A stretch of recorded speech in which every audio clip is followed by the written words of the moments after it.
चलिए आपको बता दें कि अब तमाम विधायक जो हैं हयात होटल पहुंचे और वहां पर उन्होंने एक शपथ ली कि मौजूदा जो सरकार बनी है, जिसे असंवैधानिक करार दिया जा रहा है, जिसे कहा जा रहा है कि लोकतंत्र का उसको हनन किया है, तो वहां पर आप देखिए 162 विधायकों को एक छत के नीचे शरद पवार, उद्धव ठाकरे की मौजूदगी में ये तमाम 162 विधायक जो हैं वहां पर मौजूद थे और संदेश देने की यही कोशिश है कि बीजेपी के पास जो है वो नंबर नहीं है। तो बीजेपी के पास नंबर नहीं है, ये संदेश देने की सीधी सीधी कोशिश है। प्रियंका चतुर्वेदी क्या कुछ कह रही हैं, शिवसेना प्रवक्ता। ऊपर रखकर सुप्रीम कोर्ट जो भी निर्णय देगा संविधान को सबसे ऊपर रखकर आपके पास 162 पहले से था, तो पहले क्यों नहीं अप्रोच किया? मुझे इस बात पे अभी कोई टिप्पणी नहीं देनी है। अभी आपके सामने वो पूरा माहौल आपने देखा है और अब बस आने वाले समय में सुप्रीम कोर्ट और जो फ्लोर टेस्ट होगा उसमें सबकी निगाहें होनी चाहिए। फ्लोर टेस्ट अब इंतजार एक लक्षात घ्या, इतके वर्ष सर्वांनीच अजितदादांच्या सोबत एकत्रित काम केलेलं आहे। आम्हा सर्वांना ज्या ठिकाणी वाटतं की दादांनी परत यावं ही भूमिका आहे।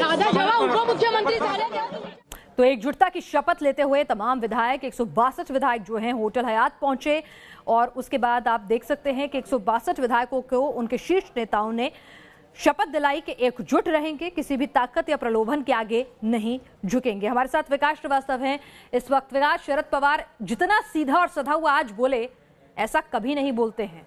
वो बोलते कुछ है, करते कुछ है, ऐसी राजनीति के लिए जाने जाते हैं। लेकिन 162 विधायकों का शक्ति प्रदर्शन और शरद पवार के सधे हुए बोल, स्थिति साफ यही हो जाती है अब तो।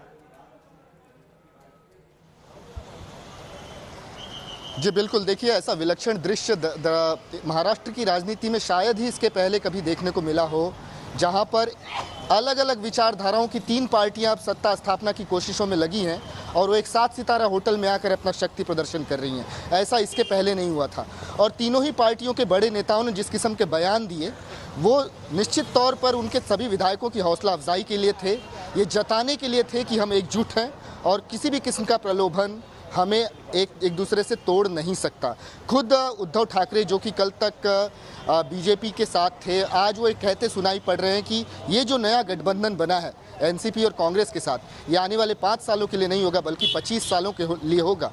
तो आप पिनाज इससे अंदाज़ा लगा सकती हैं कि इन लोगों के हसरतें कितनी बुलंद हैं सरकार स्थापना को लेके। आगामी 5 साल ये खुद को सरकार में देखना चाहते हैं, लेकिन इतना ज़रूर है कि जो बहुमत हासिल करने का, बहुमत साबित करने की प्रक्रिया होती है वो तो विधान भवन में होती है, सदन के पटल पर होती है। 7 सितारा होटल में ये करके क्या हासिल करेंगे? जब इसका ये सवाल हमने उनसे पूछा तो इसका जवाब ये मिला कि एक पब्लिक परसेप्शन क्रिएट करना बेहद जरूरी था। यानी कि विकास, कल को अगर हॉर्स ट्रेडिंग भी होती है, कल को अगर कोई विधायक दल भी बदलता है तो कम से कम ये तस्वीर ये बताने के लिए काफी होगी कि बीजेपी ने हमारे नए विधायकों को प्रलोभन दिया या दबाव बनाया। अगर 162 आज कैमरे के सामने आ जाते हैं तो बिल्कुल यही पब्लिक परसेप्शन की बात जो है ये विधायक कर रहे हैं कि वो मीडिया के माध्यम से न सिर्फ जनता के सामने, जुडिशरी के सामने, बल्कि महाराष्ट्र के राज्यपाल के सामने भी ये बताना चाहते हैं कि वो जो दावा कर रहे हैं उसमें तथ्य है, उनके पास आंकड़े हैं, उनके पास बहुमत है। और कल को जाकर इसमें से अगर कुछ विधायक फूटते हैं जो कि एक साथ हाथ में हाथ डालकर खड़े हैं, नारेबाजी कर रहे हैं, एकजुट होने की शपथ खा रहे हैं, अगर इनमें से कुछ विधायक फूटते हैं तो इसका ठीकड़ा सीधा सीधा बीजेपी पर फोड़ा जा सकता है। क्योंककि ये कहते हैं कि अतीत में भी बीजेपी इस किस्म की गतिविधियां कर चुकी है, पार्टियों को तोड़ चुकी है, तो उनसे जो डर है वो लाजिमी है। और इसी वजह से इस किस्म से 162 विधायकों को एकजुट रखना जा सकती है, ये दिखाने की कोशिश होगी, क्योंकि सुप्रीम कोर्ट में पहले से ही ये तमाम विपक्षी पार्टियां जा चुकी हैं कि जो तमाम प्रोटोकॉल हैं उनका पालन नहीं किया गया है। राज्यपाल द्वारा भी उसको लेकर भी अपील कर चुके हैं। नवाब मलिक क्या कुछ कहना है, जरा वो सुन लेते हैं, फिर विकास आपके पास आऊंगी। जो देवेंद्र जी भारतीय जनता पार्टी जो भ्रम फैला रहे थे, देश के सामने ये सच्चाई है कि 162 विधायकों के दस्तखत के कागज हमने राज्यपाल महोदय के कार्यालय में दिया है और हमारी संख्या 162 से भी अधिक है। जिस दिन राज्यपाल महोदय कहेंगे परेड करा देंगे, राष्ट्रपति महोदय कहें वहाँ परेड करा देंगे। बीजेपी के चेहरे से हमने नकाब उठा दिया है कि सत्ता में बना रहने के लिए वो किस हद तक जा सकती है, लोकतंत्र की हत्या कैसे करती है। आज हमने बीजेपी के चेहरे से नकाब हटाया है। लेकिन बीजेपी ने जो आंकड़ा दिया है वो बहुमत तो 162 से भी ज्यादा कर दिया, तो फ्लोर टेस्ट क्यों नहीं करा लेते? 3 दिन हो गया, विधानसभा का सत्र क्यों नहीं तय करते? क्यों नहीं विधानसभा में विधायकों को शपथ दिलाते? क्यों नहीं फ्लोर पे बहुमत सिद्ध कराते? कहीं ना कहीं पैसा, गुंडा और सत्ते का इस्तेमाल करना चाहते हैं।